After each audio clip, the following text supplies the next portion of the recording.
एक बार गणेश जी ने पृथ्वी के मनुष्यों की परीक्षा लेने का विचार किया और वो माँ पार्वती और भगवान भोलेनाथ के पास गए और बोले, माताश्री, पिताश्री, गणेश चतुर्थी पर मुझे मेरे भक्त बड़े प्रेम से बुलाते हैं, इसलिए मैं पृथ्वी लोक पर जाकर अपने भक्तों की परीक्षा लेना चाहता हूँ। पर तुम किस प्रकार परीक्षा लोगे पुत्र? देवी पार्वती, हमारा पुत्र गणेश बहुत ही बुद्धिमान है। वो कोई न कोई उचित योजना मन में सोच ही चुका होगा। भक्तों के कल्याण हेतु हमारे पुत्र को धरती पर अवश्य जाना चाहिए।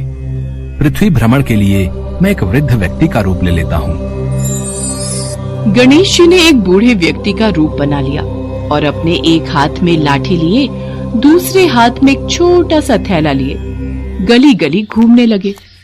बाजारों में गणेश चतुर्थी की धूम थी।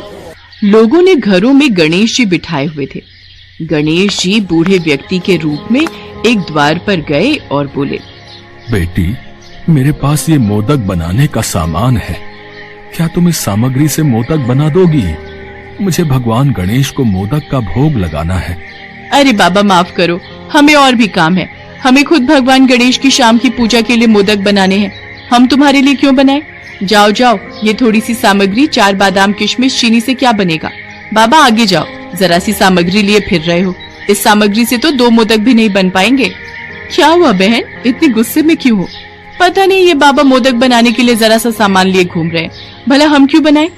जाने तो आगे चले गए हैं। गणेश जी वृद्ध रूप में लाठी और थैला लिए लगातार एक गांव के बाद दूसरे गांव में इसी तरह चक्कर लगाते हुए पुकारते जा रहे थे, पर कोई भी मोदक बनाने के लिए तैयार नहीं था।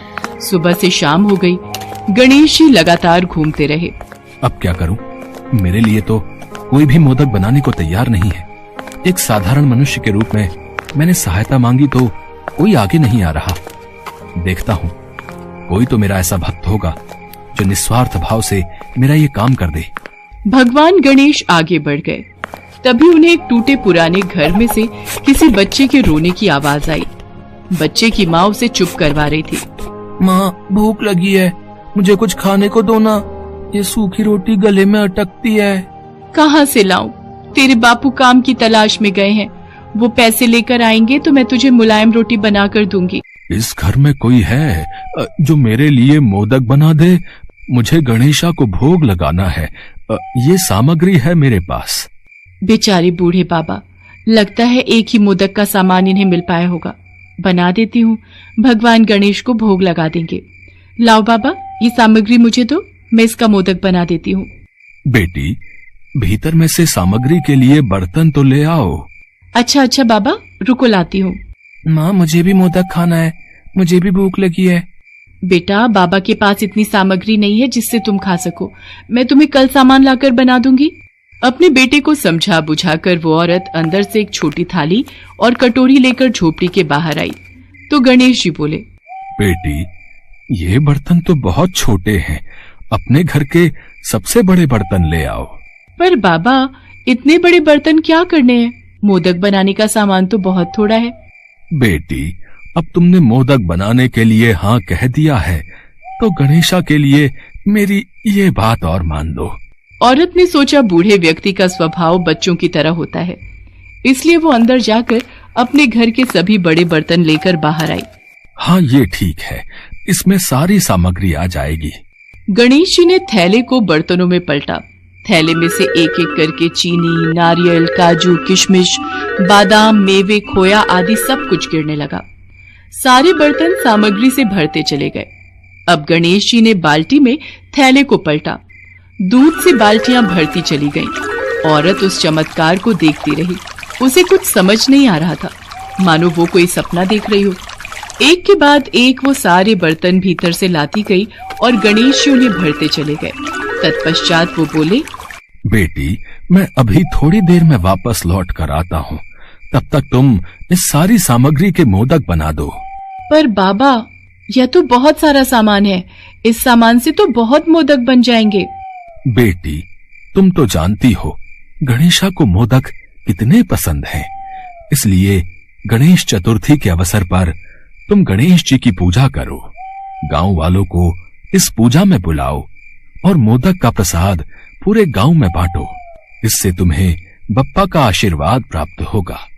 ठीक है बाबा, भगवान गणेश की जैसी इच्छा।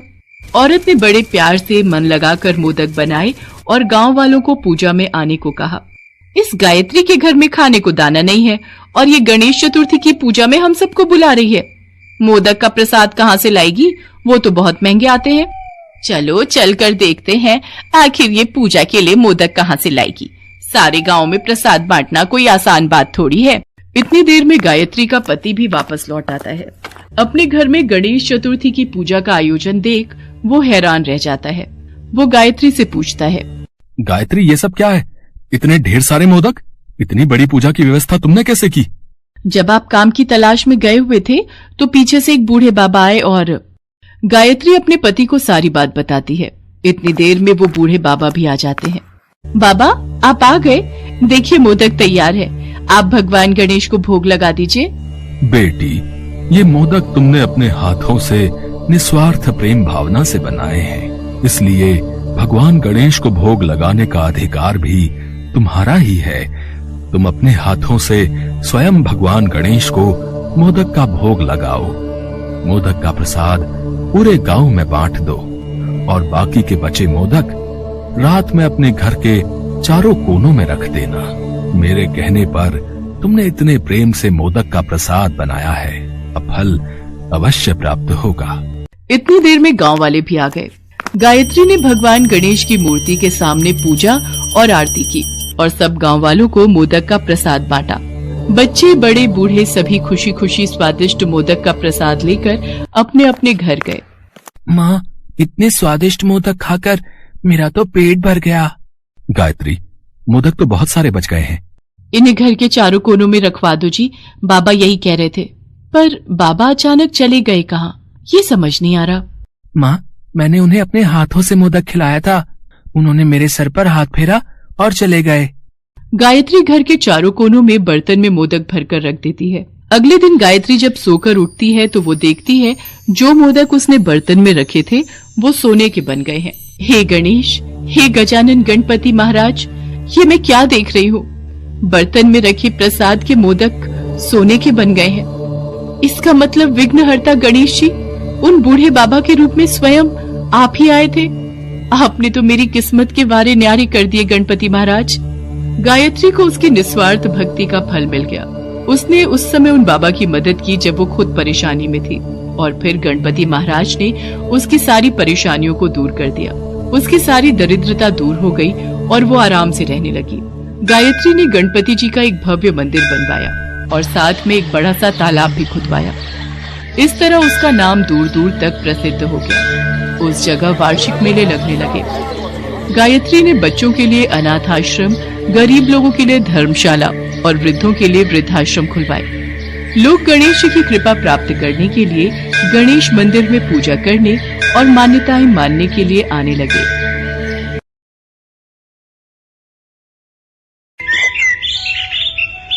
प्राची के माता पिता गरीब मजदूर थे। वो दोनों ईंटें ढोने का काम करते थे, इसलिए घर में पैसों की बहुत दिक्कत थी। कभी दाल सब्जी हुई तो बना ली, नहीं तो नमक से रोटी खाकर ही पेट भर लेते थे। एक दिन प्राची अपनी सहेलियों के साथ खेल रही थी। उसकी सहेली कोमल उससे बोली, प्राची, कल हम सब सहेलियां गांव के बाहर लगा मेला देखने जा रही हैं। तू भी हमारे साथ चल। मेला देखने? पर मुझे पहले माँ बापू से पूछना पड़ेगा। ठीक है, शाम तक पूछ कर बता देना, वरना हम सब चले जाएंगे। प्राची घर जाती है और मेले में जाने की बात करती है। माँ, कल कोमल और मेरी बाकी सहेलियां गांव के बाहर मेला देखने जा रही हैं। मुझे भी उनके साथ जाना है। प्राची, तुझे तो पता है आजकल तेरे बापू और मुझे मजदूरी का काम नहीं मिल पा रहा है और जो थोड़ा बहुत काम मिलता है उसमें बहुत कम पैसे मिल पाते हैं। मेले में जाने के लिए तुझे कम से कम 50 रुपए की तो जरूरत पड़ेगी ना। माँ, मैं वहाँ से कुछ भी नहीं खरीदूंगी, बस ऐसे ही घूम कर लौट आऊंगी। मालती, अगर प्राची जाना चाहती है तो उसे जाने दे। हमारी बच्ची वैसे भी हमारे साथ कहीं घूमने नहीं जाती है। प्राची, तू कल मेले में घूम आना। सच पापू? आप बहुत अच्छे हो। ये ले, तू ये 20 रुपए रख ले और अपने लिए वहाँ से कुछ खरीद लेना। प्राची को 20 रुपए देते हुए उसके पिता और माँ की आंखों में आंसू आ जाते हैं। आज वो पैसे पैसे को मोहताज थे, पर फिर भी अपनी बेटी के चेहरे पर आई मुस्कान देखकर उनकी आंखें भर आती हैं। अगले दिन प्राची कोमल और अपनी बाकी सहेलियों के साथ मेला घूमने जाती है। माला, पूजा, प्राची, ये देखो, मेला घूमने के लिए माँ ने मुझे 200 रुपए दिए। मेरी माँ ने भी मुझे 200 ही दिए। और तुम्हें पूजा, प्राची? 150 रुपए लाई हूँ। वो मैं 20 रुपए? बस इतने में तो एक छोटी सी गुड़िया भी नहीं आ पाएगी। पूजा, माला, चलो सामने कठपुतली का खेल देखते हैं। 20 रुपए की टिकट है, तुम तीनों देख लो, तब तक मैं पानी पीकर आती हूँ। प्राची जानती थी उसके पास कम रुपए हैं, इसलिए वो ऐसे ही मेले में घूमती रही। बापू ने बड़ी मुश्किल से ये रुपए मुझे दिए थे। मैं इन रुपयों से घर के लिए कुछ खरीद लेती हूँ। पर यहाँ तो कुछ भी नहीं दिख रहा है। ऐसा क्या हुआ प्राची? तूने तो ना ही कुछ खाया और ना ही कुछ खरीदा। हम देख कितना कुछ खरीद लाए, इतनी सारी खिलौने, चूड़ियाँ, पर तेरे पास तो पैसे ही नहीं थे। अब चल, बहुत देर हो रही है, हम सब घर वापस चलते हैं। प्राची सब सहेलियों के साथ घर वापस आने लगती है। तभी उसकी नजर एक बूढ़ी औरत पर पड़ती है। फूल गोभी ले लो बेटी, आज सुबह से एक भी फूल गोभी नहीं बिकी, तुम्हारी बड़ी मेहरबानी होगी। अगर मैं फूल गोभी खरीद कर ले जाती हूँ तो माँ बहुत खुश होंगी। रात को हम इसकी सब्जी बनाकर रोटी के साथ खा सकेंगे। वैसे भी बापू के पास इतने पैसे नहीं होते कि हम रोजाना ताजी सब्जी बनाकर खा सके। क्या सोच रही है प्राची? जल्दी चल, घर जाने में देर हो गई तो माँ डांट लगाएंगी। अम्मा, मेरे पास ये 20 रुपए हैं, आप इनका मुझे गोभी का फूल दे सकते हो? हाँ बेटा, लो, ये गोभी का फूल 20 रुपए का है। मुझे तेरे ऊपर तो हंसी आती है प्राची। तू मेला घूमने आई है और क्या खरीद कर ले जा रही है? गोभी का फूल। सब सहेलियां जोर जोर से हंसने लगती हैं। प्राची गोभी का फूल खरीद कर घर आ जाती है। प्राची बेटा, वो रुपए तो तेरे बाबूजी ने तुझे मेला घूमने के लिए दिए थे और तूने उन रुपयों से कुछ भी नहीं खाया, ना ही अपने लिए कुछ खरीदा।